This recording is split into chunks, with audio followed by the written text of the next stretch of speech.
जहां एक तरफ बर्फबारी पर्यटकों के लिए लुभावनी है, तो दूसरी तरफ ठंडी सुबह के बाद निकली धूप लोगों में एनर्जी ड्रिंक का काम कर रही है। लेकिन यही मौसम अब फसलों पर भारी पड़ने लगा है, जिससे किसानों के माथे पर चिंता की लकीरें आ गई हैं।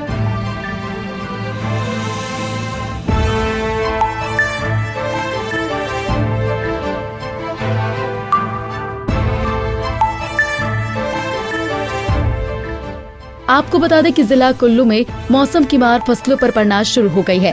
लहसुन की फसल पर इन दिनों पीलापन कहर ढा रहा है। बीमारी के प्रभाव से पीला पड़ रहा लहसुन अब सूखने भी लगा है, जिससे बचाने के लिए किसान दवाइयों और छिड़काव का सहारा ले रहे हैं। किसानों का कहना है कि पिछली बार लहसुन के 100 रुपए से ज्यादा दाम मिलने के कारण इस बार उन्होंने लहसुन की ज्यादा बिजाई की थी, लेकिन अब ये फसल पीलेपन का शिकार हो रही है, जो उनके लिए परेशानी का कारण है और आने वाले वक्त में नुकसान का सबब बन रही हैं।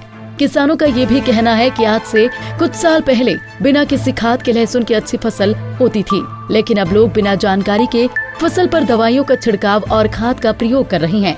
लिहाजा उन्होंने कृषि विभाग से मांग की है कि किसानों को खाद की सही जानकारी दी जाए।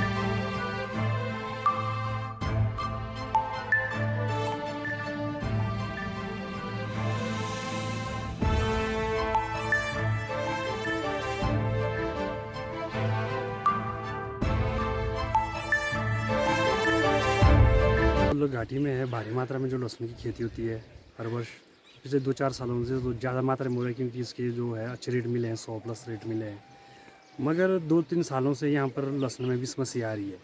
आज से 4-5 साल पहले ऐसा होता था कि बिना स्प्रे के ही लहसुन तैयार हो जाता था, मगर पता नहीं अब हम ज़्यादा खाद की मात्रा डाल रहे हैं या ज़्यादा स्प्रे कर रहे हैं, जिसकी वजह से हमारे खेत में कैपेसिटी खत्म हो गई है, जिसकी वजह से लहसुन में बीमारी लग रही है और ये पीलापन आ रहा है। एक तो लहसुन में पीलापन आ रहा है और दूसरा जो है लहसुन की जो पानी जो है खड़ने से या यहाँ पर समतल भूमि होने के कारण यहाँ पर पानी खड़ा हो जाता है, जिसकी वजह से यहाँ पर जड़ सड़ने लगती है लहसुन, जिसकी वजह से लहसुन खराब हो जाता है।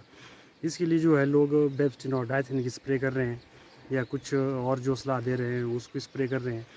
हम तो चाहते हैं कि जो हमारे कृषि अधिकारी है वो बताएं कि इसके लिए कौन सी उचित स्प्रे की जाए। बता दें कि जिला में करीब 1100 हेक्टेयर क्षेत्र लहसुन की खेती होती है और औसतन प्रति हेक्टेयर 80 क्विंटल उत्पादन होता आया है, लेकिन बीमारी की चपेट में आने से इनकी गांठें पूरी तरह से विकसित होने पर संशय है।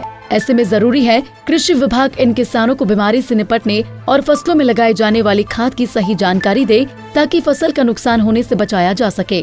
पंजाब केसरी टीवी के लिए कुल्लू से दिलीप ठाकुर की रिपोर्ट।